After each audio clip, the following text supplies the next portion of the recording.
좀 애들 수학을 좀 어떻게 좀 지도하는 게 좋을지, 그러니까 선행이 어느 정도 좀 준비를 하는 게 좋을지, 그다음에 고등학교에서 현재 좀 진행되고 있는 상황들, 이런 것들을 좀 전체적으로 좀 얘기를 하면서, 하겠습니다. 일단, 그리고 저희 학원에서 설명회를 오늘째 지금 7번째 하고 있는데요. 그러니까 주제가 좀 다 다른데 혹시 좀 관심, 오늘 내용도 아마 오늘 어머님들 돌아가시면 바로 한 2시간이면 유튜브나 이런 데 올라가 있을 거예요. 그래서 혹시 바쁘셔가지고 못 들은 주제들이 좀 있으면 여태까지 했던 것들은 다 유튜브에 수의학원 이렇게 치면 동영상 다 올라가 있어요. 그래서 다시 한번 이렇게 보시든가 이렇게 하시면 될 것 같아요. 들어가기 전에, 지금 이게 이 그림이 뭐예요? 이게, 그 사진 기사의 원래 제목은, 동남아가 아닙니다. 이런, 베트남 이런 데 있잖아요. 태국 이런 데가 아니다. 이제 이런 식의 주제인데, 이게 어디냐면 이제 대학교 앞에 그 논술 시험장 앞에 모습이에요. 그러니까 논술 시험을 보통 이제 학생들이 논술을 쓰면 오전에 A 대학이 있고 오후에는 B 대학이 있고 이래요. 근데 이제 그게 가까우면 모르는데 예를 들어서 신촌에서 저기 어디 무슨 어디 청량리까지 이렇게 그죠 동대문이나 이런 쪽으로 만약에 논술 시험장을 간다. 이래버리면 교통이 밀리잖아요. 주로 토요일 날 이럴 때 되면 교통이 밀리니까 혹시 이제 어머님이나 부모님 차 타고 가다 보면 시험장에 못 들어갈 것 같아서 보통 이제 퀵 서비스로 아이들이 목숨 걸고 헬멧 쓰고 가요. 이제 그 시험장 그림입니다. 올해 들어가기 전에 올해 수능은 국어가 굉장히 어려웠다고 그러잖아요.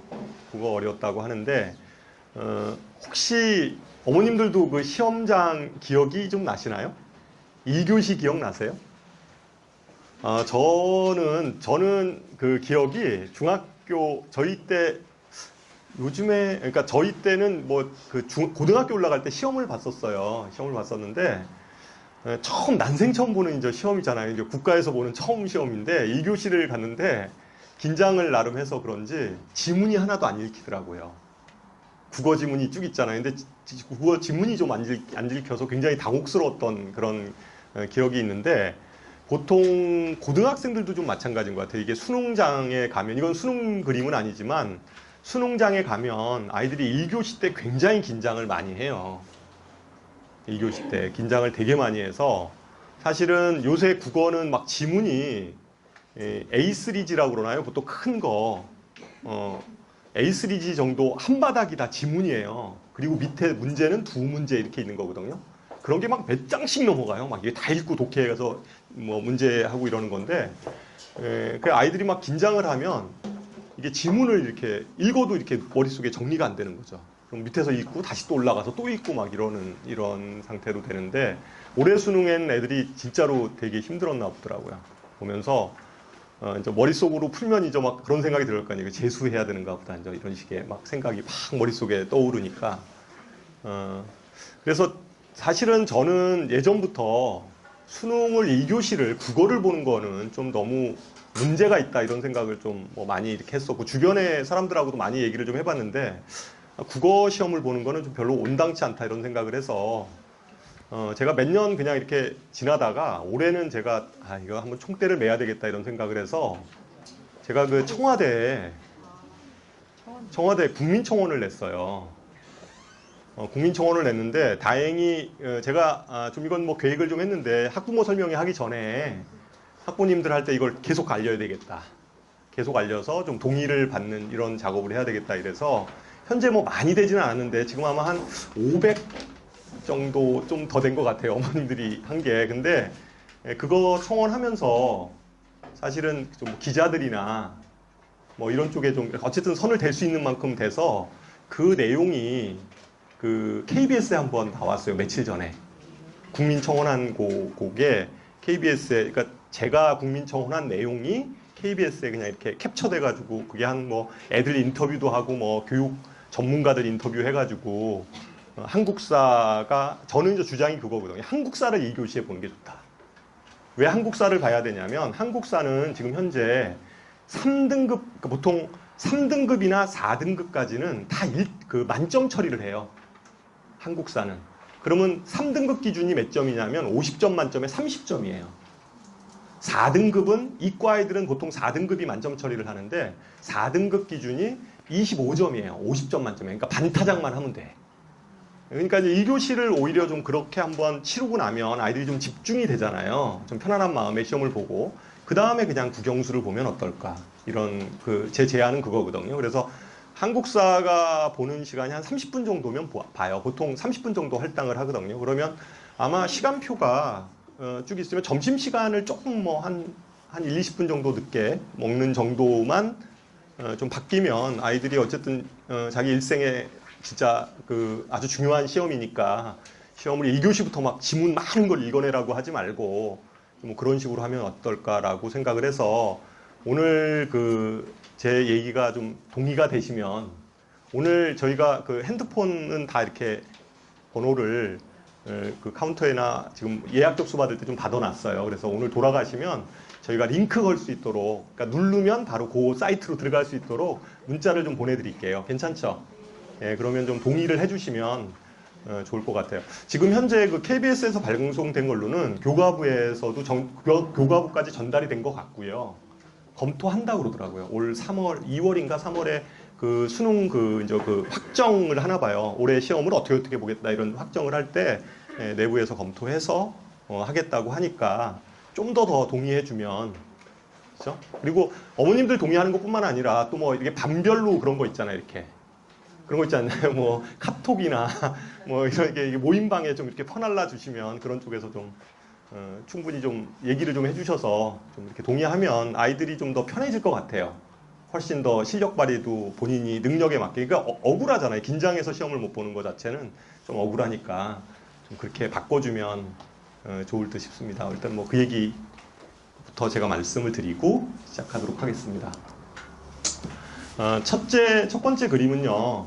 국어입니다. 이게 국어 도수분포표인데 왜 수학 얘기하다가 갑자기 국어를 얘기하냐 이렇게 얘기를 할 수도 있는데 수학하고 국어, 그러니까 다른 과목하고, 그러니까 수학하고 다른 과목하고의 분포 곡선에 대한 차이에 대해서 제가 말씀을 드리려고 하는 거예요. 국어는 기본적으로 시험이 뭐 어렵건 쉽건 간에 대체적으로 이렇게 이쁜 분포 곡선을 갖게 됩니다. 그러니까 이런 것도 우리가 정규 분포 곡선이라고 하는데 뭐 이쪽이 좀 잘하는 아이들이에요. 그러니까 잘하는 아이들도 꽤 되고 그 다음에 중간 아이들이 꽤 많고, 그죠? 그 다음에 못하는 아이들 좀 이렇게 그런 아이들도 적고 뭐 이런 식으로 분포 곡선 자체가 이렇게 좀 보통 종 모양꼴로 이렇게 일반적으로는 만들어져요. 이게 좀 정상입니다.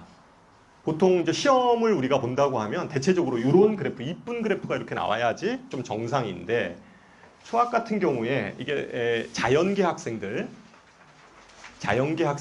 시험을 봤을 때, 수능 시험을 봤을 때 분포 곡선이에요. 이 분포 곡선을 보면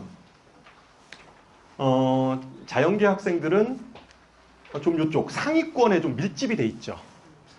그걸 알 수가 있잖아요. 자연계 학생들은 좀 이렇게 상위권 아이들, 상위권 쪽에 밀집이 돼 있고, 좀 성적이 낮은 아이들은 이렇게 많지 않아요. 주로 이쪽에 좀 많이 밀집이 돼 있어요. 요 아마 표가, 얘 있잖아요. 아유, 흔들리네. 한 요 정도가 1등급 컷이에요. 요 앞에가 1등급 컷인데, 이게 아마 올해 거 말고 작년 거거든요. 작년에 1등급 컷이 표준 점수 123점이었으니까 한 요 정도가 아마 1등급 컷이었을 거예요. 근데 어쨌거나 하여튼 요 상위권 쪽에 이렇게 인원이 많이 밀집되어 있는 L자형을 가져요. 이게 자연계 형태의 분포 곡선입니다. 그런데 이거는 인문계 학생들의 분포 곡선이에요. 그러니까 인문계열 시험이죠. 수학에서. 그러니까 수학 나형. 인문계열의 분포 곡선은 물론 잘하는 아이들도 있는데 역시 이쪽 있잖아요. 이쪽이 엄청 많아요. 그죠? 그러니까 이제 아까는 L자형인데 이건 좀 약간 U자형의 형태를 갖죠. 그러니까 문과 아이들에 있어서의 분포 곡선은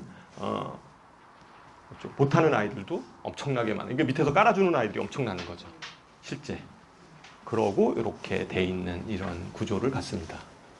그런데 문제는 여기 오늘 모이신 어머님들의 자녀분들은 가형, 나형 이렇게 나눠서 봐요, 안 봐요? 안 봐요. 이게 합쳐진다는 거죠, 문제는. 그렇잖아요. 그러니까 저 지금 문이과, 그러니까 뭐 문과, 이과 그런 거 없잖아요. 시험에서. 그러니까 수능 그냥 같이 보잖아요. 가형, 나형 이런 거 없습니다. 그래서 아이들이 그냥 같이 시험을 보는데 수학 같은 경우에 이제 요번부터는 2022년도부터죠. 이거 같이 보는데 같이 보면 그러면 어떤 현상이 벌어질까 이것에 대해서 일단 먼저 검토를 좀 해보자는 거죠. 그러니까 이곳은 문이과 통합에 따른 수능 수학 예상 등급에 대한 얘기입니다. 그래서 뭐 표가 많이 나와 있는데 제가 그냥 이렇게 한번 예를 들어볼게요. 이 표는 뭐 다 우리 저기 나눠준 배포한 거기에 다 있습니다. 만약에 이건 현재 수능이에요. 이게 이제 합해진다고 어떻게 되는가를 보는 건데 현재 인문계 학생이에요. 이쪽이 수학 나니까 인문계 학생이거든요. 그럼 인문계 학생이 2등급인 학생이 있어요. 2등급 컷. 2등급 끝. 맨 마지막 컷. 2등급 컷에 걸린 아이죠. 그러니까 이제 수능 시험을 봤을 때 문과 계열 학생인데 2등급이에요. 얘가. 그러니까 2등급이 뜬 거죠. 근데 2등급 컷을 우리가 보면 이게 88%인데요. 2등급 컷이. 그러니까 보통 이제 수능에 동점자가 있기 때문에 그래요. 원래는 11%인데 2등급이. 이제 여기까지가 1등급 컷이 되는 거죠. 그러면 거기 인원을 보면 몇 명이에요? 한 48,000명 정도. 그죠? 작년 수능 기준으로 해서 한 48,000명 정도가 2등급입니다. 그러면 문과 2등급이면 이과에서는 한 몇 등급하고 거의 비슷할까요? 예? 뭐 4등급 또는 뭐 3등급하고 4등급 사이 정도가 보통 문과 2등급 실력하고 좀 비슷하다라고 보통 그래요. 그래서 근데 그것도 좀 약간 박하게 잡을게요. 그냥 3등급 정도 아이하고 비슷하다. 2등급 커트라인이 3등급하고 그냥 비슷하다라고 잡아버리면 여기 3등급, 이과에서 3등급 컷에 해당하는 아이들의 인원수가 몇 명이에요? 49,000 얼마예요. 그럼 한 5만 명 정도 되는 거고 여기도 얼마가 돼요? 5만 명 정도 되는 거예요. 그러면 전체 합해서 10만 명이에요. 그죠? 여기 그러니까 이 학생을 기준으로 해서 얘기하는 거예요. 문과에서 2등급을 받았던 학생이 통합이 되면 이게 통합이 되면 몇 등이 된다고요? 10만 등 정도에 해당이 되는 거죠. 10만 등이면 전체 수능 인원수가 통상 한 50만 명 정도 돼요. 재수생까지 다 포함해서 이거 이제 다 재수생까지 포함하는 거니까 재수생이 보통 항상 한 13만 명 정도 나와요. 13만 명. 보통 9월 모평까지가 한 7만 명 정도 잡혀요. 통계로.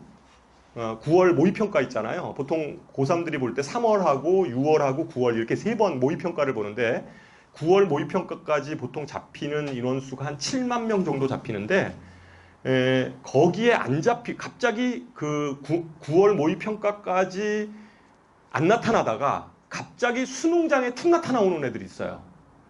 그게 대략 한 5만, 한 6만 이 정도 돼요. 그래서 그거 합하면 13만 명 정도 되거든요. 그러니까 매년 한 13만 명 정도는 거의 일정해요. 재수생 수는. 그래서 그거 합하면 대략 한 50만 명으로 잡으면 재학생하고 같이 합해서 50만 명 정도 잡으면 50만 명의 몇 %예요? 20%예요. 20%. 20%면 여기 보세요. 그냥 80 그러니까 상위 88%니까 이게 대략 한 12% 정도거든요. 상위 12%. 상위 12% 그룹 아이가 합해 놓으면 몇 %로 내려간다고요? 상위 20%로 내려간다고요. 그러니까 무려 8%가 떨어지는 거예요. 상위 12%였는데 20%로 떨어지니까. 그러니까 8% 정도가 하락을 한다 이렇게 보시면 돼요. 문과 계열 학생들의 경우에는. 그러니까 예전에는 문과 계열의 학생들이 보통 한 2등급을 받았다라고 한다면 실제 문이과가 통합이 됐을 때 얘의 예상 등급은 운이 좋으면 3등급 아니면 4등급대의 아이로 떨어지게 된다는 거죠. 실제 상황이 그렇게 돼요. 그래서 예전에는 문과 계열의 학생들이 수학을 좀 잘 못하거나 조금 약해도 좀 이렇게 용서가 되는 이러한 상황이었는데 지금은 좀 상황이 등급에 있어서 이제 이런 좀 혼란이 생기는 거죠. 그래서 뭐 그런 것에 대한 얘기입니다. 그래서 좀 약간 이게 예전에는 이제 자연계 가는 아이들만 좀 수학을 집중하고 인문계 아이들은 좀 수학을 좀 덜 해도 좀 상대적으로 이쪽 그룹에서 아까 그 U자형이다 보니까 밑에서 깔아주는 아이들이 엄청나게 있었던 거죠. 그래서 이제 웬만하면 그냥 이렇게 등급이 좀 나왔는데 이제 그런 상황들은 없다. 이렇게 좀 생각을 하셔야 됩니다.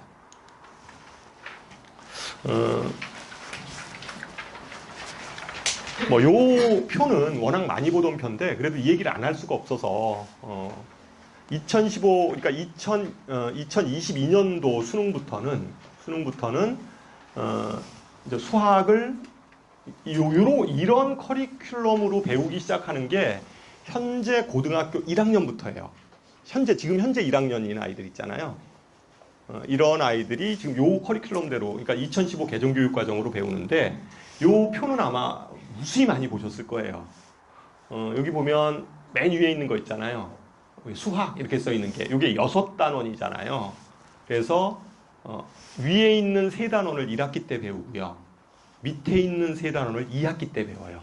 그래서 한 학기당 2015 개정교육과정은 한 학기에 수학의 단원 수가 3단원으로 이루어져 있습니다. 이거 6개죠? 3개, 3개, 3개, 3개, 3개 이렇게 돼 있어요. 그래서 다 한 학기에 배울 분량이 3단원으로 이루어져 있는 게 2015 개정교육과정의 수학교육의 좀 특징 중에 하나예요. 그래서 이걸 배우는데 요 고등학교 1학년 과정은 요게 1학기, 요게 이제 2학기 때 이렇게 배우잖아요. 요 고등학교 1학년 내용은 수능에 나와요, 안 나와요? 안 나와요. 요건 안 나와요. 그럼 수능에 나오는 게 뭐냐면 지금 요렇게 좀 이렇게 그 음영으로 처리한 게 수원, 수투 요게 문과를 가려고 하는 아이건 이과를 가려고 하는 아이건 공통으로 봐야 되는 내용이에요. 수능에서 이거는 위에 거는 그냥 내신으로만 평가할 거고 그다음에 요 두 개는 반드시 문과 계열을 가건 이과 계열을 가건 반드시 이거를 해야 되고요. 그다음에 나머지 3개 있잖아요. 여기 뭐 있어요? 미적분, 확률 통계, 기하.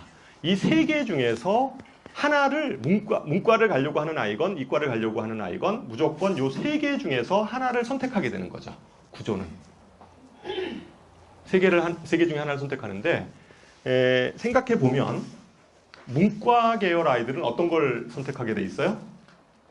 확률 통계 하겠죠, 당연히. 문과 계열 애들은 틀림없이 이거는 공통이고 확률 통계를 선택할 거예요. 그죠? 확률 통계를 선택할 거다. 물론 지금은 문이과 계열이 다 이렇게 무너져 있기 때문에 선택 교과이기 때문에 이런 걸 선택해서 들을 수도 있어요. 문과 애들 중에서 나는 미적분을 하겠다 이런 아이들도 있을 수 있는데 그거는 아주 희귀 사례고요.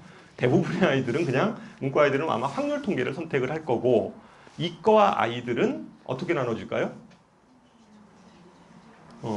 미적분을 선택하는 아이 나눠질 거예요.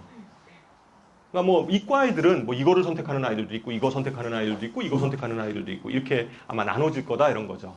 그런데 제 예상으로는 상위권 이공계 학과들은 틀림없이 이걸 지정할 거예요. 저는 그렇게 생각해요. 상위권 대학은 지정을 할 거다. 그러니까 미적분을 반드시 봐야 된다. 선택 과목에서 이런 식으로 지정을 할 거다. 그런데 중하위권이나 어떤 지방에 있어서의 이런 학교들은 이거에 대해서 특별하게 지정하지 않을 거다. 그러니까 아무거나 선택해도 상관없을 정도로 이렇게 지정하지 않을 거다라고 생각을 합니다. 예상은 좀 그렇게 돼요. 그리고 그 얘기는 아시죠? 그러면 이게 성적 산출은 어떻게 하냐? 미적분을 선택한 아이와 확률 통계를 선택하는 아이와 기하를 선택하는 아이들을 따로 성적 산출을 해요? 아니면 같이 통합해서 성적 산출을 해요? 그러니까 선택 과목이 이렇게 나눠지잖아요. 이게 3개 중에서 하나를 선택하니까. 그러면 따로 해요? 아니면 같이 해요? 같이 해요. 같이 합니다. 그럼 같이 하면 선택 과목에 따라서 유불리가 발생하는 거 아니야? 이런 생각을 할 수 있는데 그거는 이렇게 아직까지 확정된 건 아닌데 지금 그 교과부에서는 어떻게 생각을 하냐면 이것의 배점을 75점 이것의 배점을 이거 과목당 배점을 25점 정도로 산정을 해서 25점 정도로 산정을 해서 그냥 합산을 하는 거예요. 그래서 수능 성적표에는 그냥 같이 합산해서 이거를 보나 이거를 보나 하여튼 전체 합산을 해서 수능 성적표에는 얘가 그냥 표시만 하는 거죠. 얘는 미적분을 선택했어. 얘는 확률 통계를 선택했어. 그냥 그것만 표시만 해놔요. 그리고 점수는 그냥 같이 합니다.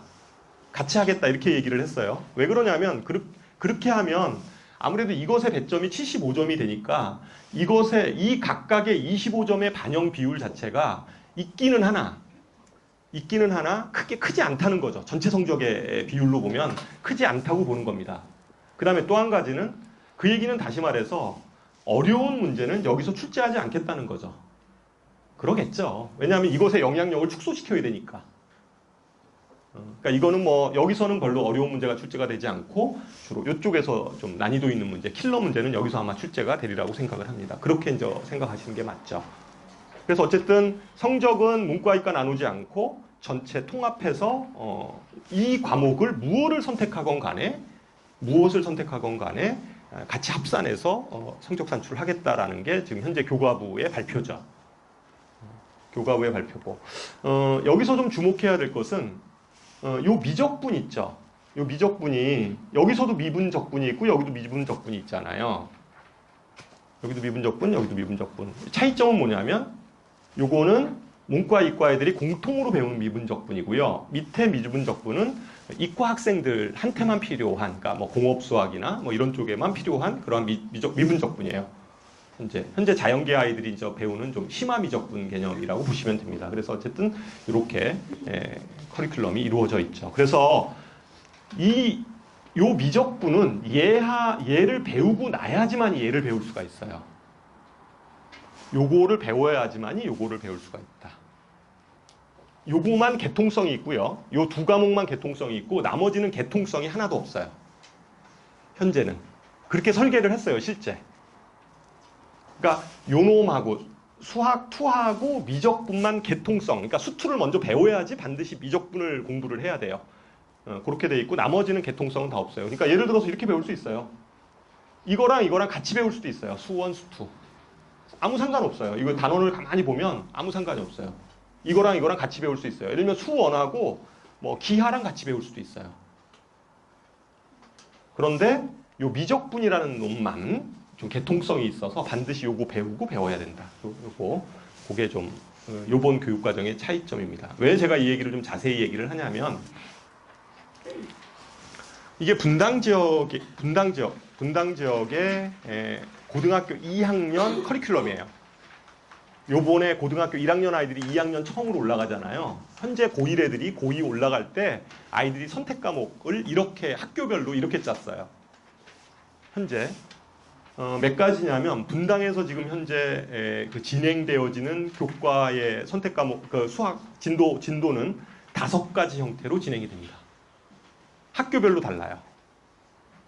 복잡해진 거죠. 하여튼 학교별로. 예전에는 보통 고등학교 2학년이면 분당에 18개 고등학교가 있는데 분당에 18개 고등학교가 거의 대부분 똑같아요.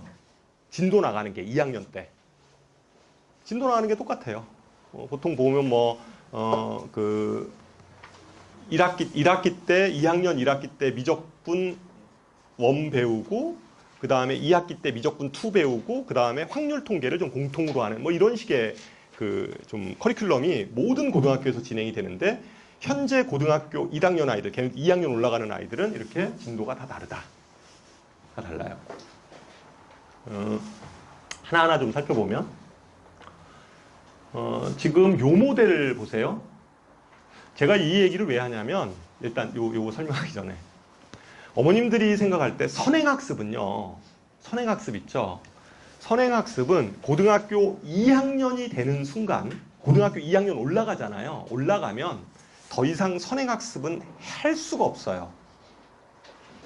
일단 할 수가 없어요. 왜 그럴까요? 예? 수능 준비하느라고. 2학년 때 수능을 준비하진 않죠. 3학년 때 수능 준비하잖아요. 2학년 때는 왜 선행학습을 못할까요?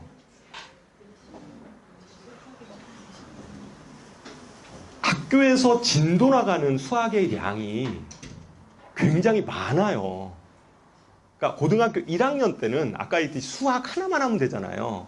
근데 고등학교 2학년을 올라가면 여기 보세요. 하나, 둘, 3개잖아요. 2학년 때 처리해야 될 게 3개예요. 3개. 과목이 3개예요. 1학년 때는 수학, 아까 얘기했던 그거 1년 동안 3단원만 1학년 때는 배우면 되잖아요. 고1 때는. 근데 고등학교 2학년 올라가면 배워야 될 게 하나, 둘, 3개라니까요. 3개를 해야 되는데 어떻게 저거 3개 말고 더 해요? 그 말이 돼요, 그게? 할 수가 없어요. 그럼 고등학교 2학년 때는 뭐 하냐? 그냥 내신 대비만 시키는 거예요. 학원에서. 학원에서 해줄 수 있는 게 내신 대비를 철저히 해주는 거예요.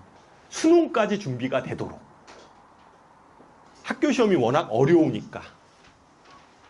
2학년 시험 자체가 상당히 어려워요. 어려운 상태, 특히 이제 자연계 쪽은 좀 심하죠, 그게. 그러니까 2학년 때는 이게 과목이 많기 때문에 2학년 애들 데리고 내신을 하면서 선행을 시킨다? 이건 불가능한 일이에요.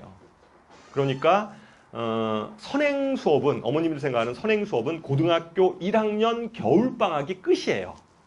거기까지 시키는 거예요. 그러니까 거기까지 선행이라는 개념은 거기까지만 있어요. 그러니까 고등학교 2학년 올라가서는 선행이라는 건 없다. 그냥 학교 내신 쫓아가기도 바쁘다. 이렇게 일단 그거부터 먼저 좀 정리를 해야 돼요. 그리고 그러면 중학교 때 선행을 왜 시키냐? 왜 선행을 시키냐라고 생각을 하면 고등학교 1학년만 생각을 하면 고1까지만 생각을 하면 선행할 필요 없어요. 고1까지 생각을 하면 선행을 시키는 이유는 고등학교 2학년 때문에 시키는 거예요. 사실은. 그것도 나중에 뒤에서 다시 한번 말씀을 드리도록 하겠습니다. 그러니까 고2 때문에 시키는 거지 고등학교 1학년만 생각을 한다면 고1까지만 만약에 고1처럼만 된다고 하면 굳이 선행학습 시킬 필요 없어요. 자기 학년 거 제대로 시키는 게 훨씬 낫습니다. 일단 이제 고등학교 2학년 아이들 진도를 보면요. 요게 가장 보편적인, 현재 나오는 데까지는 가장 보편적인 커리큘럼이에요. 그러니까 1학기 때 수1을 하고요. 아까 그 제가 진도표 보여줬잖아요. 바로 앞에 나온 수1 요거. 그러니까 요거 때 수1을 하고 2학기 때 수2를 하고요. 그 다음에 확률과 통계는 1년 내내 하는 거예요. 그러니까 예를 들면 이런 거죠. 이게 4단위, 요거 4단위, 밑에 거는 2단위, 2단위 이렇게 1년 내내 4단위짜리를 이렇게 반 쪼개가지고 2단위, 2단위 이렇게 쓰는 거예요. 그러면 수학이 차지하는 게 이거 문과건 이과건 상관없는 거예요. 다 해야 되잖아요. 문이과는 없어졌고 성적 산출 같이 합니다. 내신도. 그러면 문과건 이과건 간에 6단위, 6단위예요. 과목은 2개. 그죠? 과목은 2개. 이렇게 됩니다. 일선 선생님들 중에는 이렇게 말씀하시는 분들도 계세요. 어차피 고등학교 1학년 때도 수학의 그 단원으로 얘기하는 거예요. 단원이 3단원 아니었냐. 그죠? 3단원. 그렇잖아요. 1학기 때 배웠던 게 3단원인데 2학년 1학기 때 배우는 게 여기가 3단원이죠. 수1도 3단원이니까 3단원이고 요거 3단원을 찢어서 1.5단원이니까 실제 단원수로 얘기하면 별로 크게 뭐 이렇게 늘어난 게 아닌데 무슨 소리냐 이렇게 얘기를 하시는 선생님들이 계세요. 근데 안 그래요. 과목이 2개거든요. 사실은. 그렇잖아요. 수1이라는 과목이 있는 거고 확률이라는 단원이 있는 거예요. 그래서 그거를 단원으로 얘기할 수 있는 부분이 아니에요. 실제 아이들한테 이렇게 받아지는. 그리고 수학 시험을 2번 봐요. 2번 봐요. 이거 한꺼번에 배우는 게 아니라 수원은 수원대로 한 번 보고, 그러니까 중간고사 기간에 수학 시험이 이틀을 봐요. 이틀을 봐요. 그러니까 2학년부터는 이틀을 보게 돼 있거든요. 그러니까 지금 보통 보면 고등학교 1학년 때까지는 시험을 한 번 보잖아요. 그러니까 한 번만 보는데 2학년부터는 2번 이렇게 봐요. 수원 한 번, 그다음에 확률 한 번, 뭐 이런 식으로 이렇게 시험을 봅니다. 그러니까 가장 보편적인, 그 다음에 고3에 가서 기하, 미적분 이렇게 보죠. 그러면 그 모델을 보면 문과 계열의 학생은 2학년 때 진도가 다 끝나는 거예요. 그죠? 문과 계열 학생은 2학년 때 진도가 다 끝나고 이과 아이들은 고3에 가서 요거를 더 해야 되는 거죠. 고3에 가서 고3까지 더 가서 요거를 더 해야 되는데 고3 때 되면 또 수능도 해야 되잖아요. 수능도 해야 되고 이러니까. 그러니까 아마 요렇게 모델을 짠 학교의 의중은 뭐냐면 설사 네가 이과라 하더라도 상위권 대학을 가지 않을 학생이면, 상위권 대학을 갈 학생이 아니면 그 학생은 내신 성적이 별로 안 좋을 거 아니에요. 그러니까 내신은 버리고 고3 때 가서 어차피 넌 확률 통계 선택할 것 같아. 이과라 하더라도. 그럴 수 있잖아요. 그러니까 이때 다 공부하고 3학년 때는 수능에 집중을 하는 게 좋겠다. 뭐 미적분 이거는 그냥 내신이니까 그냥 대충 훈육만 내서 이렇게 대충 해라 뭐 이런 식의 의도일 수도 있어요. 그런 의도가 좀 보이잖아요. 그죠? 그리고 상위권 아이들은 여기까지 내신 다 챙겨가지고 어쨌든 미적분까지도 뭐 수능을 어쨌든 봐라 뭐 이런 식의 커리큘럼이죠. 이 커리큘럼의 요런 학교가 대다수예요. 분당에. 이게 제일 많아요. 요 커리큘럼이 대단히 이게 제일 많은데 그런 걸로 보면 좀 문과 계열 아이들 있잖아요. 이런 아이들한테는 이과 애들은 애당초 한 이 정도 했어요. 이과 애들은 이 정도 했는데 문과 애들은 어떻게 해야 돼요? 이게 더 붙었거든요. 예전에 문과 애들은 요 확률 통계를 보통 고3 때 가서 이렇게 하든가 이렇게 좀 뛰어나서 좀 이렇게 좀 떨어져 놨는데 이걸 한꺼번에 다 하는 거죠. 실제. 이과 애들하고 똑같이 해서 이렇게 커리큘럼 운영을 해야 되는 게 요 모델입니다. 요런 학교도 있어요. 이런 학교는 어떤 거냐면 이 학교는 많진 않아요. 분당에. 분당에 많진 않은데 요렇게 하는 학교는 그냥 1학기 때 수원, 2학기 때 수투 이렇게 하고 3학년 때 이걸 다 하는 거예요. 그죠? 좀 약간 이해가 안 가죠. 저도 좀 이해가 안 가는데 왜 이렇게 짜는지 모르겠어요. 이 학교는 애들을 그냥 뭐 근데 어쨌든 간에 이렇게 하겠다는 거예요. 지금 문과 애들은 요거 선택할 거고 하여튼 이거 미기하가 이거 오타네요. 그러니까 기하, 뭐 미적분 이런 건데 어쨌든 이렇게 짜는 학교도 있어요. 한 두세 학교 정도가 이렇게 짜요. 두세 학교 정도가 이렇게 하는 학교가 있고 요 모델이 있어요. 이거는 요 모델이 있는데 요 모델은 1학기 때 수원 수투를 해요. 같이. 그러니까 수투를 찢은 거예요. 이렇게. 수투를 찢어놓고. 왜냐하면 수투하고 미적분이 개통성이 있잖아요.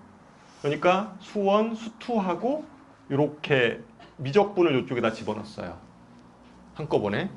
이 모델은 문과 애들한테는 좋죠. 어차피 수원, 수투는 하니까 모든 학교가. 그러니까 어차피 미적분은 이과 애들만 선택해서 들을 거니까 문과 애들한테는 좋아요. 이렇게 수원, 수투 크게 무리도 안 가고.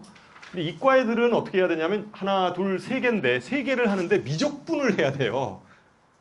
이게 좀 약간 좀 부담이 되는. 그리고 요 학교 모델은 분당에 하나가 있는데 판교 쪽에 있는 학교예요. 판교 쪽에 있는 학교인데 이 학교는 제가 보기에는 과외시켜야 될 것 같아요. 한 학교뿐이 없어서. 아니 이 커리큘럼 학원에서 이런 커리큘럼을 그러니까 이게 시험 때 이런 대비를 해줄 수 있는 학원이 그 학교가 하나인데 거기 인원도 많지 않던데 학교가. 하여튼 여기는 하여튼 뭐 그런 식의 모델이에요. 그런 식의 모델. 그러니까 이런 커리큘럼이 많지 않죠. 대부분의 학교가 이렇게 나가는데 시험 대비 때 이렇게 나가버리면 그죠? 이거 하여튼 뭐 이렇게 확정이 됐다고 그래요. 한 학교 있어요. 한 학교. 이런 모델. 뭐 나중에 또 바뀔 수 있으니까 학교 얘기는 제가 좀 안 할게요. 가급적.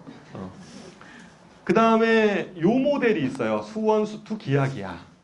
그러니까 요 모델이 있는데 요 모델은 그냥 수원, 수투하고 그 다음에 기하를 이렇게 찢었어요. 확통 대신에. 그럼 기하는 이과 애들만 하잖아요. 그 다음에 기하라는 요 단어는 그 진로 선택 과목이에요. 진로 선택 과목이 기하는 진로 선택 과목입니다. 그러니까 우리가 뭐 투 과목 있죠. 과학에서 투 과목도 진로 선택 과목이고요. 기하도 진로 선택 과목이에요. 진로 선택 과목은 상대 평가로 하지 않고 절대 평가를 해요. 진로 선택 과목은 절대 평가를 하니까 그것도 5단계 절대 평가가 아니라 3단계예요. A, B, C. 그러니까 별로 부담이 없는 과목이에요. 기하가 사실은 기하와 벡터 이런 쪽인데 부담이 없죠. 이게 지금 성취 평가를 하니까. 그래서 이 학교도 나름대로 합리적이긴 해요. 이과 애들은 어차피 이렇게 배우고 문과 애들은 수원 수투만 하고 3학년 때 확통하게 하고 그 다음에 이과 애들은 요때 이제 미적분 하나 확통하고 미적분 두 개를 같이 하는 뭐 그런 모델이에요. 약간 이것도 문과를 좀 많이 배려한 이러한 모델인데 이과 애들한테도 뭐 크게 나쁘진 않는데 고3 때 조금 뭐 근데 요 모델도 이럴 수 있죠. 좀 수학이 떨어지는 애들은 이거는 그냥 버리겠죠. 그냥 기하를 선택할 테니까 얘 같은 경우 2학년 때 배운 걸 그냥 했던가 아니면 뭐 3학년 때 확통 정도만 좀 뭐 이걸 선택할 거면 확통만 좀 열심히 해놓든가 뭐 이렇게 하겠고 공부 좀 하는 애들은 여기까지 다 해야 되니까 내신으로도 챙기고 이래야 되니까 이런 모델도 뭐 그럴 수 있어요. 이렇게 이런 식의 모델이 기하 모델이에요. 여기는 요 모델 있죠. 요 모델은 모델도 많아요. 하여튼 수원만 해요. 여기는 또 수투를 안 해요. 이 학교는 수원을 안 하고요. 수투를 안 하고 한꺼번에 심화수학을 고등학교 고3 때 가서 하겠다는 거예요. 그러니까 미적분을 한꺼번에 수투하고 미적분을 한꺼번에 때려 넣겠다 이거예요. 심화수학이라는 무슨 교과목을 하나 만들어서. 어디에 학교 올까요? 이거는 제가 한번 문제를 내보면 어디에 학교 올 거예요?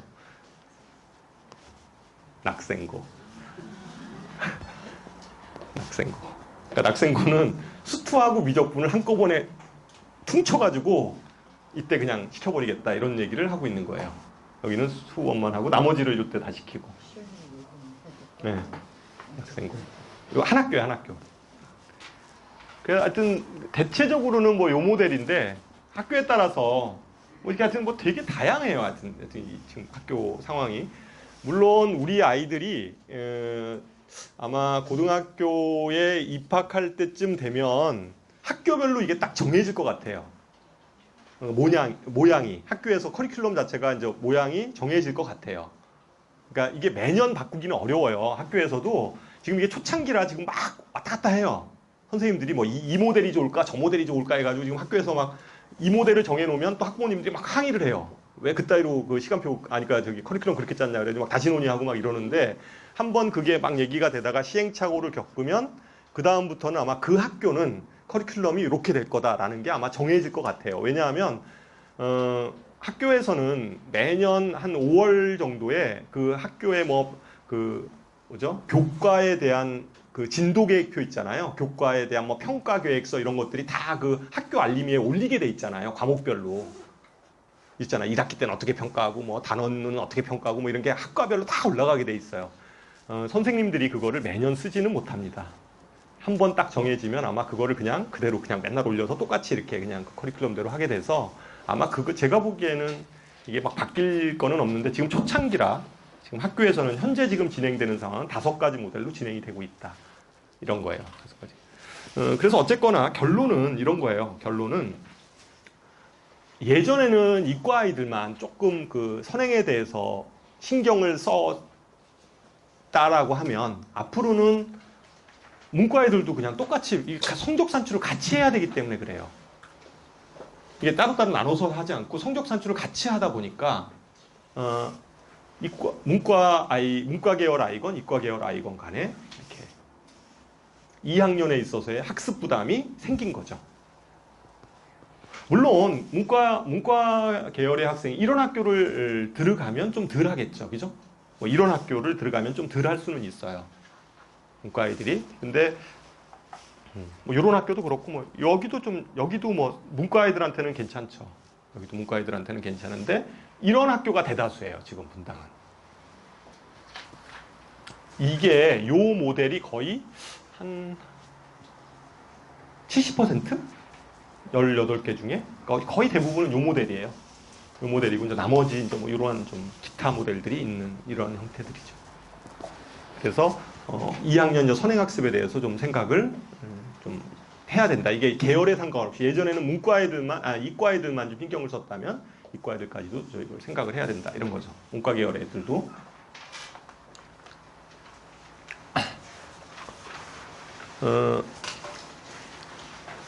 보통 내신 성적에서 국어 내신하고 국어 수능 점수는 별로 비례하는 것 같진 않아요. 저는 과목에 대해서 좀 관심이 많아서 애들한테 좀 물어봐요. 너 몇 등급이야, 국어? 이렇게 물어보면, 특히 이제 자연계 쪽 애들 같은 경우에, 특히 남학생들 있잖아요. 좀 이렇게 그런 애들 보면, 하여튼 국어가 약해. 내신은 막 4등급 이렇게 나와요. 근데 너 수능은 몇 등급이야? 이렇게 좀 물어봐요. 너 내신 성적하고, 내신 등급하고, 수능 등급하고 물어보면, 수능은, 의외로, 그러니까 내신이 한 4등급 정도 되는데도, 수능 시험 모의고사 같은 거 이렇게 보면, 뭐 보통, 잘하면 1등급이 나올 때도 있고 뭐 2등급이 나올 때도 있고 뭐 이렇더라고요. 아이들 보면. 그러니까 꼭 뭐 4등급이라고 그래서 한 뭐 3등급, 5등급 이렇게 떨어지지 않고 좀 그렇더라고요. 국어 같은 경우는. 그런데 수학은 제가 오래 이렇게 아이들을 좀 가르쳐 봤잖아요. 이 아이들의 수학의 내신 등급하고 수능 등급은 굉장히 비례해요. 정확히 비례합니다. 그러니까 이런 거예요. 학교 내신 성적이 3등급인 아이 있잖아요. 수능 성적, 그러니까 내신 성적이 3등급인 아이가 수능이 1등급일 가능성은 굉장히 희박해요. 분당 지역에서. 분당 지역 얘기하는 거예요. 분당 지역에서 내신이, 고등학교 내신이 한 3등급 정도 되는 아이들 있잖아요. 그런 애들은 대부분 수능이 3등급이거나 아니면 2등급이거나 아니면 4등급일 수도 있어요. 그러니까 플러스 마이너스 1이에요. 대체적으로. 자기 내신 등급에 플러스 마이너스 1. 그 정도가 수능 등급이에요. 그러니까 거의 내신 등급하고 수능 등급이 비례한다는 거죠. 예를 들면 이런 거예요. 내신이 5등급인데 내신이 5등급인 학생이 수능이 1등급이다. 이런 일은 절대로 없어요. 또는 2등급도 굉장히 희박해요. 그런 아이들도 희박해요. 내신이 5등급이면 아마 수능은 거의 한 3등급대 정도나 운이 좋으면 3등급대이거나 그래요. 4등급 보통 3, 4 이 정도 이 정도 3, 4, 5 그 중에 아마 선택되어질 거예요. 그래서 어쨌든 간에 대체적으로 이 내신 등급하고 수능 등급은 거의 비례한다. 이런 얘기고요. 그런 측면에서 봤을 때 요 얘기는 좀 나중에 할까요? 제가 요 얘기 좀 나중에 할게요. 지금 요 표를 좀 다시 보면 이 얘기는 제가 계속 하는 얘기이기도 한데 잠깐만요. 제가 물 좀 마시고.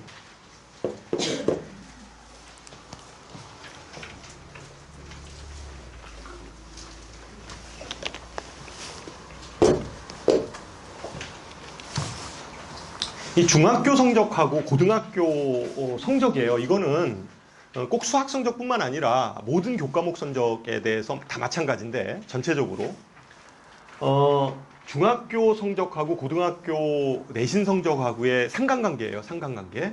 이 상관관계는 없습니다. 없어요. 없다가 답이에요. 중학교 내신 성적과 고등학교 내신 성적은 상관관계가 없어요. 그러니까 비례하고 이런 거 아닙니다. 왜냐하면 중학교 내신 성적은 상당히 부풀려져 있어요. 부풀려져 있어요. 왜냐하면 어머님들이 생각하기에는 A를 맞으면 우리 아이가 잘한다라고 생각을 하세요.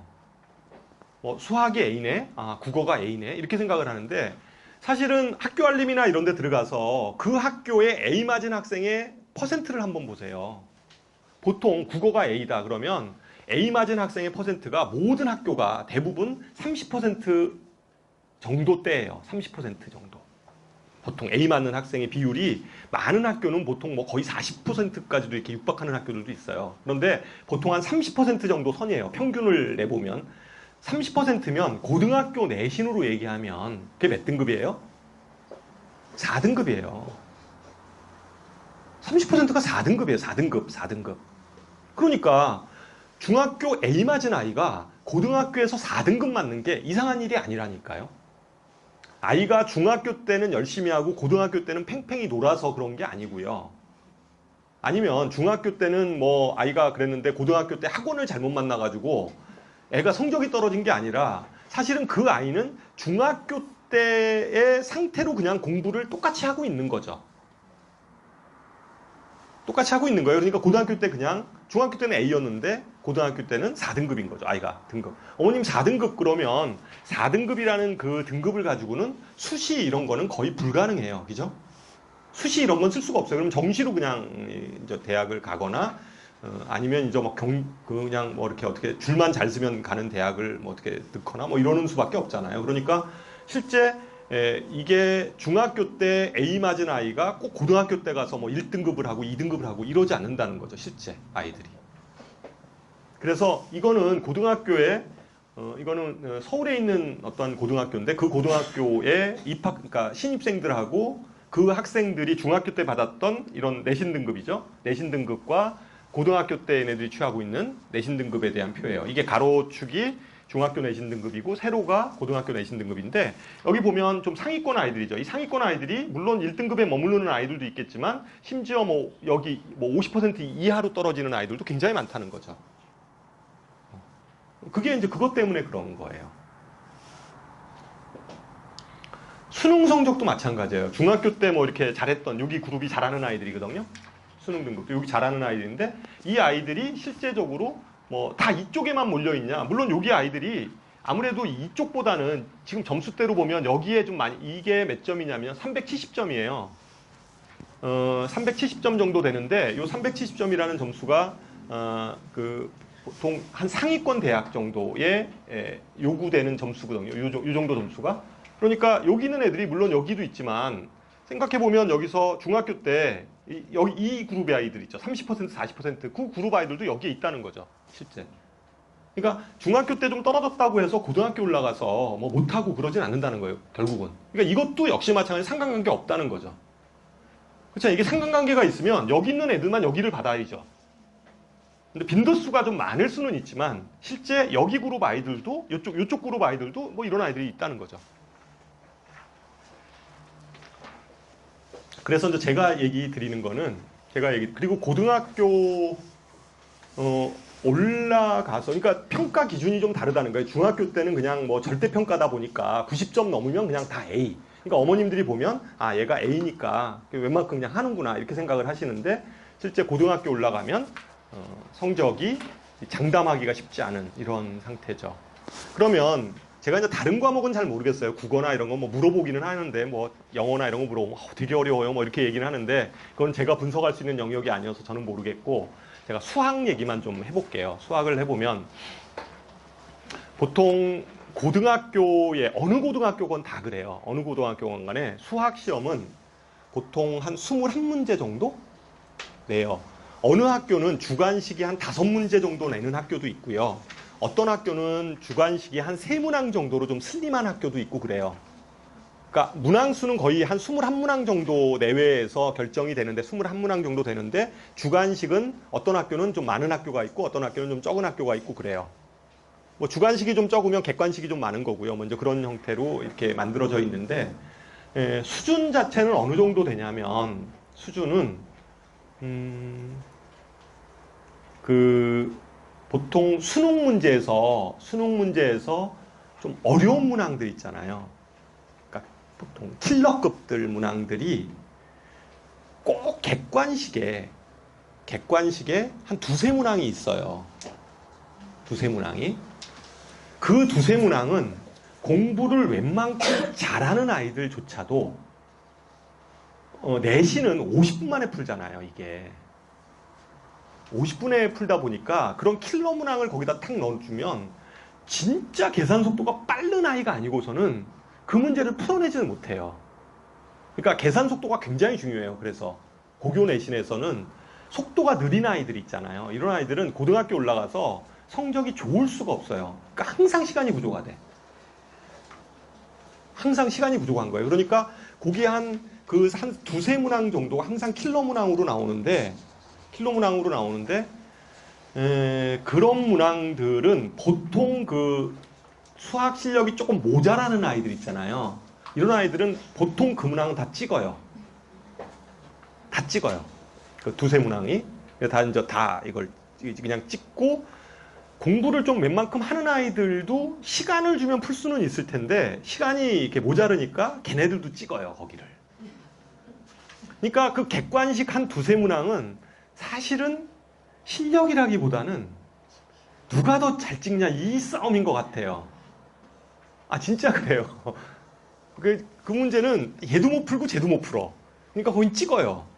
하여튼 그 2-3문항을 찍어서 이렇게 내요. 근데 어느 때는 선생님들이 좀 약간 개념이 있으신 선생님들은 번호를 좀 달리 해야 되는데 번호를 그 어려운 문항이니까 그건 찍을 거잖아요, 애들이. 그러면 좀 번호를 하나는 1번으로 만들면 답을 하나는 4번 이렇게 만들어야 되는데 좀 약간 생각이 또 없으신 선생님들 같은 경우는 답을 똑같이 만들어요. 이것도 3번, 이것도 3번이래요. 그럼 오히려 그냥 찍은 애 있잖아. 아무 생각 없이 찍은 애. 이 애가 점수가 더 잘 나와. 그냥 그런 애들은 그냥 아무 생각 없이 그냥 3번 3번 찍어버리잖아요. 뭐 이렇게 예를 들면. 그래서 그냥 두 개가 한꺼번에 다 맞는 거예요. 뭐 이런 현상이 벌어지기도 해요. 고등학교 시험. 하여튼 그 객관식 고문항이 좀 그렇고, 그 다음에 주관식에 보통 그것도 한두 문항이에요. 보통 한 문항 정도 아주 어려워요. 배점은 높아요. 근데 그 한 문항이 보통 뭐 7점, 8점 막 이래요. 그래서 아까 얘기했듯이 그 주관식 문항 그 한 7점, 8점 하고, 그 다음에 객관식 한 두세 문항 있잖아요. 요거 다 틀리면, 요걸 찍었는데 다 틀리고, 그 다음에 주관식 못 풀고, 그 다음에 감점 당하고 이러면 애들 점수가, 딱 나오는 점수가 70점대 점수가, 다른 거 다 맞아도. 다른 거 푼 거 다 맞아도 그거 못 풀면 한 70점대 정도 점수가 나와요. 점수가.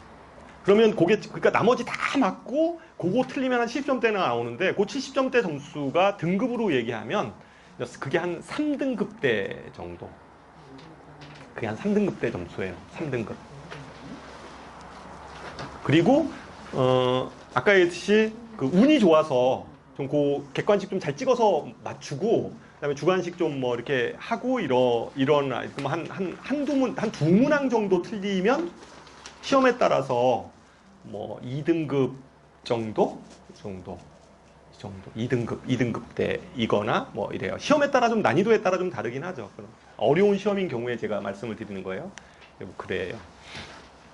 그래서 실제 학교 고등학교에서 공부를 시키려면 1등급, 2등급 맞는 아이들 있잖아요. 학교에서 1등급, 2등급 이렇게 맞는 아이들 같은 경우는 어느 정도 수준까지 문제를 풀어야 되냐면 여기까지 풀어야 돼요. 그러니까 4점 수능 기출 이런 거 있죠. 수능 기출에서 그 다음에 뭐 내신 고난도 문제 있죠. 여태까지 내신 나왔던 고난도 문제들만 쭉 모아놓은 거. 그 다음에 4점짜리 킬러 문제들. 그 다음에 수능 문제들 있죠. 평가원 모의고사 이런 거 다 풀어야 돼요. 블랙라벨 뭐 이런 건 뭐 기본이고요. 이 뭐 실력 정성 뭐 이런 것들 다. 이거까지 풀어야지 1, 2등급이에요. 그 아이들이 1, 2등급 정도가 돼요. 근데 이제 여기서 문제가 발생을 하는 거예요.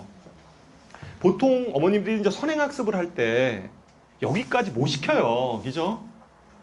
아니, 못 시켜요. 아이들 1, 2학년 중학교 때 못 시켜요. 여기까지 시키기가 쉽지 않아요. 그래서 보통은 어느 정도 수준까지 가냐면 여기까지 해요. 심화 문제 정도까지. 그죠? 그래서 마치면 이제 기본. 그리고 이것도 한꺼번에 이걸 여기까지 다 세울 수가 없어요. 중학교 선행하는데 너 교재를 개념 원리하고 플러스 블랙라벨을 쓰자. 처음 배우는데. 이제 그러긴 어렵죠. 애들이, 뭐, 모양은 좋은데, 블랙라벨은 다 질문일걸요? 힘들어서 안 한다고 해요. 힘들어서 못하겠다. 왜냐하면 좀 풀리는 맛이 있어야 되는데, 풀지를 못하니까 이제 안 하겠다고 하죠. 그래서 보통은 개념서로 쓰는 게 뭐 우리가 알고 있는 뭐 센이라든가 뭐 RPM이라든가 개념 원리라든가 이제 기본 정석 이런 걸 쓰는데 이거 한번 하고, 그죠? 이거 한번 하고 그다음에 다시 또 심화 정도 했을 때 뭐 일품이나 뭐 한 요 정도 아니면 뭐 여기서 실력 정석 같은 거 뭐 이런 거 정도를 여기서 쓰면서 심화 정도를 해요. 심화 정도를 이렇게 하고 이거는 보통 어느 때 좀 많이 시키냐면 통상 심화 단계에서 시키기는 좀 힘드니까 보통 자기 학년 내신 좀 하기 직전 뭐 겨울방학이나 이럴 때 이제 이 정도 급으로 이제 한번 돌리죠. 그러면 아이들이 어쨌든 여기까지는 해야 되는 거거든요. 그래야지 1, 2등급을 맞으니까 고등학교 올라가서. 근데 그러니까 여기까지는 최소한 좀 이렇게 탄탄하게 이루어져 있어야 돼요. 선행을 시키더라도. 그러니까 선행을 하더라도 애들이 보면 이게 중학교 때까지는 양이 많지 않아요. 그래서 조금 연습시키면 뭐 내신 성적도 잘 나오고 이러는데 고등학교 올라가면 저 아까 배우는 게 몇 가지가 있어요. 5개잖아요. 5개. 그죠? 네? 6개죠. 고등학교 1학년 거까지 하면 6개. 그 6개에 대한 부분들을, 그러니까 양이 많아요. 배울 게. 그러니까 그런 것들을 하되 이게 그냥 겉핥기식으로 이렇게만 해서는 여기까지만 대충대충 하면 나중에 이거를 쌓기 위한 작업이 안 돼요. 그러니까 이거를 하다가 그냥 다 잊어버리고 이래버리면 여기를 쌀 수가 없어요. 처음부터 다시 또 하다 보면 이거 하다가 한 요 정도 하다가 그냥 끝나는 거죠. 요 정도 하다 보면 끝나요. 요 정도 하다 보면 끝나니까 실제 이렇게 해서는 별로 안 되죠. 그러면 어디까지 가야 되냐면 최소 여기까지가 좀 웬만큼 탄탄하게 쌓여져 있어야 돼, 아이가. 좀 잊어버리지도 않게. 그러려면 계속 중첩하게 좀 시켜야 돼요. 그러니까 요거 끝났다고 그래서 그냥 그 다음 단원 이렇게 나가기보다는 요거 끝났으면 다시 또 물고 들어가면서 다른 단원 나갈 때 물고 들어가게. 이런 식으로 좀 커리큘럼을 좀 짜줘야 된다. 이런 거죠. 아이가 수학은 사실은 좀 그래요.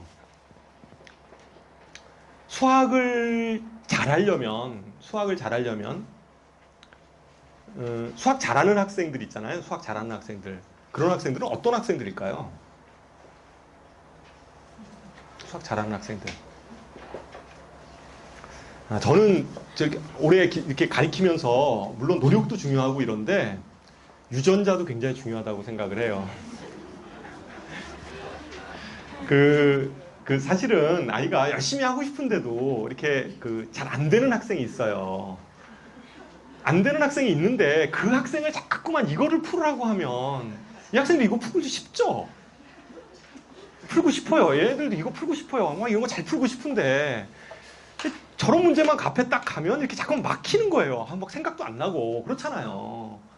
그럼 이런 아이들은 그렇다고 해서 막 이거를 억지로 너는 왜 그러냐 이럴 게 아니라 그렇잖아요. 그래도 하고 싶은 거예요. 근데 이제 거기가 안 되는 거죠. 잘 아이가 한계가 좀 느껴지는 거예요. 그러면 그런 아이들은 오히려 이쪽을 시키기보다는 여기까지 시켜주면 돼요. 여기까지. 아까 그랬잖아요. 학교 내신 시험에 킬러 문제가 몇 문제 있다고요? 한 두세 문제 있는데 그 두세 문제를 진짜 잘하는 애들도 찍어요. 시간이 모자라서. 그래요. 실제 그래요. 고등학교 상황이 그래요. 상황이. 그래서 근데 그러면 학교에서 그거를 찍기로 만약에 그 문제를 그럼 왜 그런 문제를 내냐 학교에서 쉽게 내야지. 쉽게 내면요 또 다 100점 나와요. 다 100점 나와요. 그래서 막 점수가 하나 틀리면 막 2등급, 3등급, 하나 틀리면 3등급 돼요. 상황이 그래요. 그러니까 학교 선생님들 제가 이해가 가요. 그런 문제를 낼 수밖에 없는. 그러니까 거기서 가르지 않으면 힘든 거죠. 어느 정도로 학교 선생님들이 문제 배점에 대해서 예민하시냐면 어떤 학교는 이래요. 1번부터 그 뒤에 16번까지 올라갈 때 점수 차이를 두기 위해서 1번 문항이 좀 쉽잖아요. 거기서부터 16번까지 0.1점씩 계속 올려. 만약에 1점이 3점이에요. 그러면 2번 문제는 3.1점, 그 다음에 3.2점 이렇게 이제 해가지고 그 하나 틀리는 거에 따라서 점수 차이를 만들려고. 내신이 이제 이게 굉장히 민감하니까 실제 그래요. 그래서 제가 이제 얘기하는 거는 만약에 수학이 좀 약한 아이들은 굳이 여기까지 자꾸만 하려고 하면 무리만 따라요. 오히려 부작용이 나서 안 돼요, 사실은.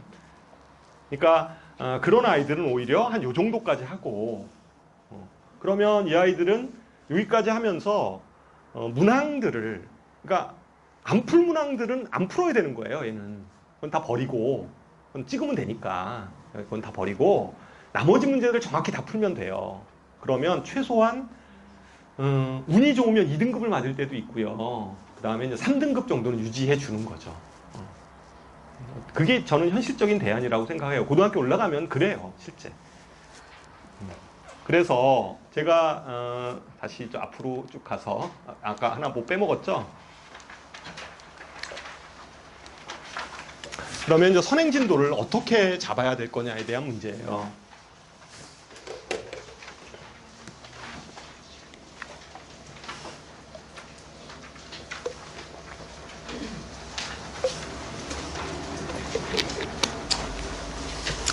요즘에는 개중에 이제 어머님들이 그러니까 주변에 이제 큰 아이를 키워보시고 뭐 이러다 보니까 둘째 아이는 어떤 생각을 또 가지냐면 이렇게 생각을 해요. 야, 뭐 중학교 때 선행 시켜봐야 고등학교 2학년 되니까 다 똑같아지더라. 뭐 처음부터 다 어차피 시켰는데 고등학교 2학년 되니까 다 똑같아가지고 선행 시키나 마나야. 그냥 뭐 선행 시키지 말고 그냥 자기 진도나 열심히 시키는 게 답이다. 이렇게 말씀을 하시는 어머님들이 계세요. 그거는 제가 보기에는 선행을 좀 잘못 시켜서 그런 거예요, 사실은. 근데 그 어머님 말씀대로 선행을 만약에 안 했다고 가정을 한번 해보자고요. 선행을 안 했어요. 그 모델입니다. 선행을 하지 않아서 대부분의 아이들, 이런 아이들 되게 많아요, 사실은. 근데 그러니까 이 아이가 중학교 3학년 때 3학년 겨울방학 들어가기 직전에 선행이 어디까지 돼 있냐면 수학 상 기본 정도가 돼 있어요. 그러니까 뭐 이럴 수 있죠. 수학 상하고 하를 다 공부했다고 했는데 고등학교 1학년 과정을 했다고 했는데 테스트를 해보니까 뭐 상은 그냥 그럭저럭 좀 뭐 대충 나오는데 하는 완전히 뭐 이게 바닥이에요. 안 돼 있어. 그러면 이 아이는 하는 다시 시켜야 되잖아요. 그러다 보니까 수상을 이제 심화부터 하게 되죠. 수학상 심화하고 수학하는 이제 기본 이렇게 시키잖아요. 이렇게 시키면 이 아이는 이때 이제 겨울방학 때 더 시키면 좀 무리가 따르니까 이렇게 이제 시켜요. 수학하 기본 나가서 시키는데 그렇게 되면 1학기 때 아무래도 내신이 들어가 있기 때문에 내신을 할 수밖에 없어요. 고등학교 때. 그러면 이때 하는 여름방학이 짧으므로 하를 좀 그래도 끌고 들어가는 수밖에 없어요. 그래서 1학기 때는 하를 좀 하면서 내신을 아마 봐주겠죠. 학원이나 뭐 이런 쪽에서. 그리고 이제 여름방학은 짧아서 한 뭐 2주 이 정도뿐이 요새는 안 돼서 그냥 하만 집중적으로 하게 돼요. 그렇게 하다가 그 다음에 2학기가 되면 다시 얘가 내신만 할 수밖에 없어요. 이때 무슨 선행을 끌고 가고 이런 거는 뭐 불가능해요. 이 아이가 실제적으로 이렇게 진도가 나간 데는 이유가 있었기 때문에 그럴 거예요. 아마 이렇게 너무 선행을 시키면 좀 힘드니까. 그래서 어쨌든 여기까지 그냥 이렇게 끌고 갈 수 있어요. 여기까지는 크게 문제가 되진 않아요. 커리큘럼 운영하는데. 내신 성적도 그냥 그럭저럭 아마 나올 거예요. 그런데 문제는 겨울방학이에요. 얘는 겨울방학 때 뭐를 해야 되냐면 수원, 수투, 확통을 하게 되죠. 3개를 한꺼번에. 이 3개를 한꺼번에 하고 그 다음에 이제 계약을 맞는데 그러니까 기본 정도를 여기서 이걸 갖다가 뭐 심화 단계까지 여기서 막 끌고 3개를 다 한다? 아마 힘들 거예요. 양이 너무 많아요. 그렇게 이걸 치기에는. 그래서 이렇게 나가는 건 너무 좀 늦어요. 이렇게 되면. 근데 현실적으로는 여기까지 이런 학생 이렇게 들어오면 이렇게 갈 수밖에 없죠. 여기서 좀 더 무리를 하게 되면 오히려 내신도 안 나와요. 그래서 그러면 이것도 뭐 긴 진도는 아니에요. 선행에 있어서. 이렇게 뭐 선행이 아주 빠른 학생은 아닌데 만약에 한 요 정도 됐다고 가정을 해보죠. 이것도 뭐 빠른 건 아닌데 그냥 고등학교 1학년 때 이거보다 더 빠른 아이들은 많이 있어요. 근데 고등학교 1학년 때 그냥 수상하 정도, 수원까지 돼 있다라고 가정을 하는 거예요. 이거는. 수1까지 돼 있어요. 수1. 수1까지 돼 있는 학생의 모델이에요. 그러면 수1까지 돼 있으니까 이때 수2를 그냥 겨울방학 때 나가죠. 수2는 이제 미적분이니까 방학이 좀 길고 이러니까 미적분 그냥 나가버리는 거죠. 나가고 그 다음에 수상하는 어차피 1학기 때 고등학교 올라가면 내신으로 해야 되니까 해야 되죠. 이건 당연히. 그러면 이제 고등학교 1학년 1학기가 되면 이건 내신으로 하고요. 상은 이건 내신으로 하고 수1 한 지가 꽤 오래됐잖아요. 그러니까 이때 그냥 심화 정도로 이렇게 해주면 좋죠. 보통 학기 중에 선행을 새로운 진도를 나가는 거는 고등학교 때는 좀 위험해요. 잘 안 돼요, 그게. 아무래도 내신에 집중을 하다 보니까 수학뿐만 아니라 다른 과목 내신들도 많잖아요. 뭐 과학도 해야 되고 뭐 많아서 실제 학기 중에 새로운 진도를 나가는 건 좀 위험해요. 그러니까 그 새로운 진도를 나간다 하더라도 굉장히 겉핥기식일 가능성이 커요. 그래서 그냥 배웠던 그냥 수원 정도 심화하면 될 것 같고 그 다음에 여름방학에는 하에 좀 집중하고 확률 정도를 상으로 해주면 그러니까 제가 한번 이렇게 잡아본 거예요. 만약 이런 학생이라 있다고 하면 뭐 확률 정도를 좀 왜 확률을 갑자기 뜬구름없이 상을 이걸 하냐라는 것은 이 수학 하 뒷부분에 보면 경우의 수가 있어요. 그래서 그냥 여름방학 때 경우의 수 쪽을 좀 더 보완한다는 의미에서 확률 상 정도 그러니까 통계는 하지 말고 확률 통계가 있으면 확률 통계 중에서 확률만 좀 시키는 거죠. 여름방학 때 좀 같이 시키고 이거 한 지가 꽤 오래됐으니까 이때 좀 수투 정도 다시 한번 좀 심화하면서 내신 시켜주고 그러면서 이때 다시 하면 수원도 좀 지금 어느 정도 한번 해본 거고 수투도 좀 이때 좀 했던 거 좀 웬만큼 여기서 다시 다지고 있으니까 좀 되고 확통도 조금 여기서 좀 했던 거고 그죠? 뭐 미적분까지도 좀 이렇게 한번 볼 수 있는 거죠. 이렇게 되면 만약에 아까 이 미적분 같은 경우는 이게 물론 고3 때 보통은 배우는데 제가 그랬잖아요. 2학년 때는 선행할 시간이 없다고요. 이걸 만약에 이때 좀 안 해놓으면 어떤 현상이 오르냐면 고3 임박해서 이제 미적분 다시 처음부터 다시 시작해야 돼요. 그렇게 되는 거죠. 이제 수능을 막 본격적으로 해야 되는 시기에 진도를 나가야 되는 이런 상황이 벌어지는 거죠. 그렇잖아요. 보통 고2 겨울방학, 고등학교 2학년 겨울방학이죠. 고3 겨울방학, 고3 올라가기 바로 직전의 겨울방학은 거의 대부분이 이제 수능 파이널 형태로 수능에 좀 포커스를 맞춰서 좀 준비를 해줘야 되잖아요. 3월 모의고사도 있고 막 등등 하니까. 근데 이때 진도를 나가야 되는 거니까 그건 좀 말이 안 되죠. 만약에 이거를 안 하고 있으면 아까 같은 그 바로 전 단계 프로그램 같은 경우는 그냥 자기 진도 하기도 바쁘고 내신도 쉽지 않아요.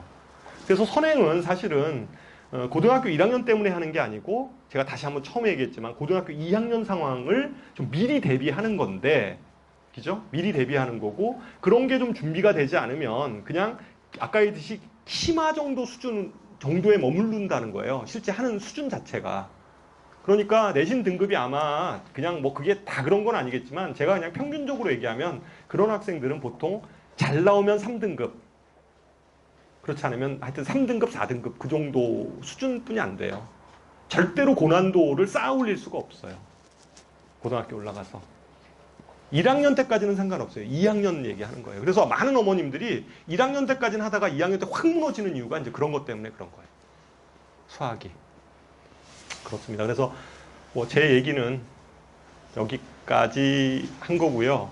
오늘 담당 선생님들은 다 나와 계세요. 그래서 저희 재원생들은 담당 선생님들 좀 뵙고 가시고 혹시 뭐 저희 학원에 좀 궁금하시거나 저한테 뭐 질문할 게 있으면 여기 남으시면 제가 여기서 질문을 받도록 하겠습니다.